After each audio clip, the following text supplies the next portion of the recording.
Israel Iran के बीच जारी जंग के दौरान एक नया ध्रुवीकरण खासतौर पर इस्लामिक देशों का उभर कर सामने आ रहा है, जिसमें ईरान के साथ पाकिस्तान और अब जिस तरह से तुर्की सामने आया है वो अपने आप में बतलाने के लिए काफ़ी है कि किस तरह से इजराइल के खिलाफ एक नए ध्रुवीकरण के साथ साथ एक नए खतरे का बादल मंडराता हुआ दिखाई दे रहा है। नमस्कार, मैं हूं मधुरेंद्र कुमार और आप देख रहे हैं मेरे साथ रणनीति। और आज दरअसल हम उस रणनीति की चर्चा करने वाले हैं जिसे ईरान लंबे समय से तैयार कर रहा था और जिसके परिणाम अब सामने आते हुए दिखाई दे रहे हैं। हम जानते हैं कि इस वक्त जो है ईरान और इजराइल के बीच जिस तरह का तनाव है और जिस तरह के जंग के हालात हैं, दरअसल वो अपने आप में कुछ इस तरह के दुनिया के ऊपर खतरे के तौर पे मंडरा रहे हैं जो किसी भी वक्त वर्ल्ड वॉर 3 का आगाज कर सकते हैं। लेकिन इस बीच सबसे बड़ी बात यह है कि जिस तरह से ईरान ने पाकिस्तान को आउटरीच किया और एक इस्लामिक देश के साथ दरअसल अपने गठबंधन को पुरजोर तरीके से अमली जामा पहनाने में कामयाब रहा, उसके बाद उससे बड़ी सफलता तुर्की जैसे इस्लामिक वर्ल्ड के एक बड़े और खलीफा देश के रूप में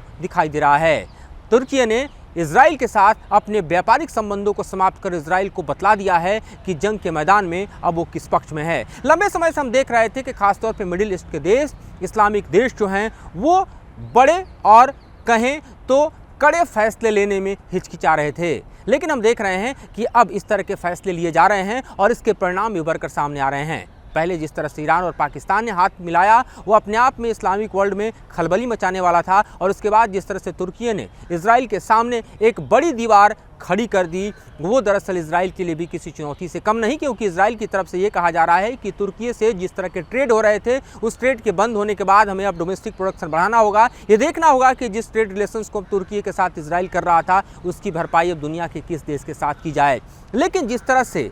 इस वक्त तुर्की के सुप्रीम लीडर अर्दोगान ने, जिन्हें दरअसल तुर्की में माना जाता है कि वो किसी खलीफा से कम नहीं, जिसे दुनिया दरअसल एक तानाशाह से कमतर नहीं देखती है, उसने जो कदम उठाया है वो अपने आप में भले ही तुर्की के लिए इकोनॉमिक तौर पर एक बड़े नुकसान का कारण बन जाए, लेकिन आर्थिक नुकसान को झेलने के लिए तैयार तुर्की खासतौर पर इजराइल के साथ जिस तरह से अपने संबंधों को विराम दे चुका है, ये अपने आप में बतलाने के लिए काफ़ी है कि किस तरह से ईरान के साथ जारी लामबंदी के बीच जो है वो दरअसल इस्लामिक वर्ल्ड के एक के बाद एक देश उभर कर सामने आ रहे हैं। और ये चुनौती सिर्फ इजराइल के लिए नहीं है, ये बड़ी चुनौती अमेरिका के लिए है, क्योंकि इजराइल और अमेरिका देखें तो इस युद्ध में एक दूसरे के साथ खड़े हैं। और ईरान के हमले के दौरान हमने देखा कि किस तरह से अमेरिका ने इजराइल के पक्ष में जिस तरह से यूके को, फ्रांस को, खासतौर पर जॉर्डन को खड़ा किया, वो अपने आप में एक नए ध्रुवीकरण को ईरान के सामने प्रस्तुत कर चुका था। और इसी को देखते हुए ईरान ने अपने आउटरीच को बढ़ाते हुए पहले पाकिस्तान को अपने पक्ष में खड़ा किया, और आप देखिए तो अंडर टेबल डिप्लोमेसी का यह परिणाम है कि तुर्की दरअसल इजराइल के साथ अपने व्यापारिक संबंधों को समाप्त कर ये बतलाने के लिए, ये मैसेज देने के लिए कामयाब दिखाई दे रहा है कि किस तरह से ये ध्रुवीकरण भी ईरान के पक्ष में खड़ा हो रहा है। हमारे पास जो डाटा है वो बतलाने के लिए आपको काफ़ी है कि किस तरह के संबंध दरअसल इजराइल के बीच में और तुर्की के बीच में रहे हैं। पिछले साल की अगर हम ट्रेड रिलेशंस को देखें तो तकरीबन $55,000, जी हाँ 55,000 करोड़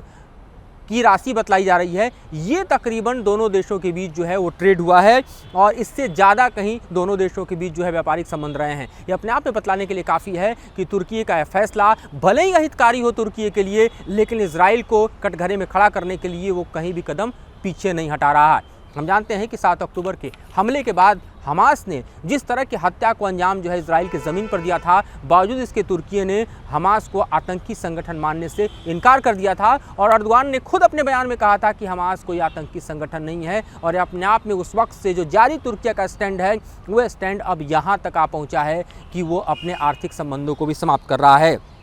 आप देखिए तो ख़ास तौर पे हम आपको ये भी बतलाना चाहेंगे कि किस तरह से इजराइल और तुर्की के बीच संबंध जो हैं वो रहे हैं। आपके लिए जानना बेहद ज़रूरी है कि 1949 में जब इजराइल का जन्म होता है तो तुर्की वो पहला देश है जो इजराइल को मान्यता देता है, और इस्लामिक वर्ल्ड में इस तरह की मान्यता देकर तुर्की ने इजराइल के साथ अपने संबंधों को साधा था। लेकिन ये संबंध कई उतार चढ़ाव से भविष्य में गुजरते रहे, और इतिहास इसका गवाह है कि किस तरह से दोनों देशों के संबंध कभी पटरी पर तो कभी बेपटरी पर रहे। आप देखिए कि भले ही तुर्की ने इजराइल को मान्यता दी, लेकिन ये संबंध बहुत लंबे नहीं चले, फिर इन संबंधों में खटास आई। अगर हम पिछले कुछ दशकों के बीच देखें तो 2010 आपको याद होगा, 2010 में तुर्की और इजराइल के बीच में जो है तनातनी इतनी बढ़ गई थी जैसे युद्ध के हालात हों। क्यों हुआ था ऐसे? क्योंकि जो तुर्की के दरअसल फ़िलिस्तीन समर्थक थे वो खुलकर इजराइल के खिलाफ चले आए थे। उस वक्त इजराइल ने जो गाज़ा से लगा हुआ समुद्री क्षेत्र है उसको पूरी तरह से सील कर दिया था ताकि गाज़ा जो है अपने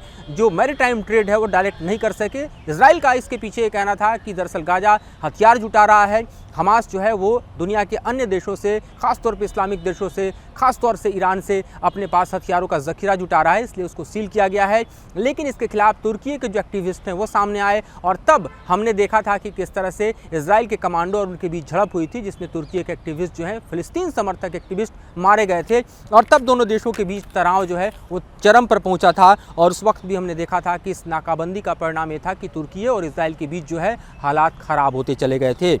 उसके बाद दोनों देशों ने अपने अपने डिप्लोमेटिक रिलेशंस भी एंड कर लिए थे, लेकिन पुनः बहाली दोनों के रिश्तों में हुई और फिर आता है 2016 का साल, जब दोनों ही देशों के बीच बहाल 2 साल के रिश्ते फिर बेपटरी हो जाते हैं। और उस वक्त हम देखते हैं कि किस तरह से दरअसल इजराइल और तुर्की दोनों अपने डिप्लोमेट्स को वापस बुला लेते हैं। तो आप यूँ समझिए कि किस तरह से इन दोनों ही देशों के बीच उतार चढ़ाव लगातार रहा है संबंधों में। लेकिन इस वक्त जो हालात पिछले 7 महीने से गाज़ा और इजराइल के बीच बने हुए हैं और जिस तरह से गाज़ा में घुसकर इजराइल की सेना जो है हमास को चुन चुन कर मार रही है, उसके ऑपरेशंस जारी हैं। उसके बाद भले ही देखें तो फ़िलिस्तीन के साथ दुनिया के तमाम इस्लामिक देश खड़े हों, लेकिन ईरान जिस तरह से दरअसल इजराइल पर हमलावर रहा है, जो इजराइल और ईरान के बीच इस वक्त युद्ध की स्थिति पैदा हुई है, उसके बैकग्राउंड में हम देखें तो ये तमाम ही दरअसल उसके प्रॉक्सीज हैं, चाहे हमास की बात करें, हिजबुल्लाह की बात करें या फिर हूती की बात करें। पर खुलकर कोई इस्लामिक देश इस तरह से इजराइल के खिलाफ नहीं आया जिस तरह से अब तुर्की आया है और यही दरअसल ईरान की सबसे बड़ी ताकत का इस वक्त पर्याय बनता हुआ दिखाई दे रहा है। आपको हम बताएं कि दोनों ही देशों के बीच इस वक्त के जो संबंध हैं वो जो बेपटरी हुए हैं, उससे इस बात के भी दरअसल आसार लग रहे हैं कि अब और कई इस्लामिक देश जो कि दरअसल इस जंग को रोकना चाहते हैं या फिर अन्य इस्लामिक देश जो खुलकर ईरान के साथ आना चाहते हैं वो आने अब शुरू कर देंगे। क्योंकि एर्दोगान ने जब व्यापारिक हितों को दरअसल इजराइल के साथ समाप्त किया तो उस वक्त यही कहा गया कि जब तक गाज़ा का पुनर्निर्माण नहीं होता है, जब तक गाज़ा जो है वो अपने रिसोर्सेज को हासिल करने के लिए फ्री रूट्स को अख्तियार नहीं करता है, तब तक हम संबंध बहाल नहीं करेंगे। अगर आप हाल के यूएन रिपोर्ट्स और अन्य अंतर्राष्ट्रीय एजेंसी की रिपोर्ट्स को देखें जो मेरे पास अवेलेबल है, तो ये भी दरअसल ये बतलाने के लिए काफ़ी है कि गाज़ा कितना टूटा है, कितना दरअसल उसको क्षति पहुंचा है। यूएन ने जो रिपोर्ट जारी किया है वो बतला रहा है कि वर्ल्ड वॉर के बाद अभी अगर दुनिया में कोई सबसे बड़ी तबाही है तो वो गाज़ा की तबाही है, जो कि बेहद कम सीमित दायरे में दिखाई देती है, जहां मानवता और साथ ही जो संसाधन है उसको जिस तरह से नष्ट भ्रष्ट किया गया है वो दुनिया में वर्ल्ड वॉर के बाद कभी नहीं हुआ। तो अपने आप में रिपोर्ट बतलाने के लिए काफ़ी है। तकरीबन मलबा बताया जा रहा है कि 3.7 हज़ार करोड़ किलो मलबा जो है वो इस वक्त इजराइल के हमले से गाज़ा में बिखरा पड़ा है, जिसको हटाना सबसे बड़ी चुनौती है। इतना मलबा 40 सालों में अगर आप देखें तो भी दरअसल हम कहें तो कहीं दिखाई नहीं दिया जितना इस वक्त गाज़ा में दिखाई दे रहा है। और तकरीबन आप देखिए कि गाज़ा को पुनः विकसित करने में, पुनर्निर्माण में जो समय लगेगा वो लगभग 6 से 8 दशक का समय लग सकता है, ये यूएन की रिपोर्ट कह रही है। तो इस वक्त के हालात जो हैं वो हालात आप देखें तो किस तरह से दरअसल पूरे ही मिडिल ईस्ट को अपने आप के आगोश में लिए हुए हैं। नया ध्रुवीकरण जो ईरान के पक्ष में दिखाई दे रहा है, दूसरा ध्रुवीकरण जो इजराइल और अमेरिका के पक्ष में है, ये दोनों ध्रुवीकरण एक दूसरे के सामने खड़े होते दिखाई दे रहे हैं और नई खतरे की घंटी बजाते हुए भी दिखाई दे रहे हैं। फिलहाल इस मुद्दे पर इतना ही, और ज़्यादा जानकारी और ज़्यादा खबरें और विश्लेषण के साथ हम आपके समक्ष हाजिर होते रहेंगे। फिलहाल मुझे और मेरे सहयोगी तुलराज को दीजिए इजाज़त।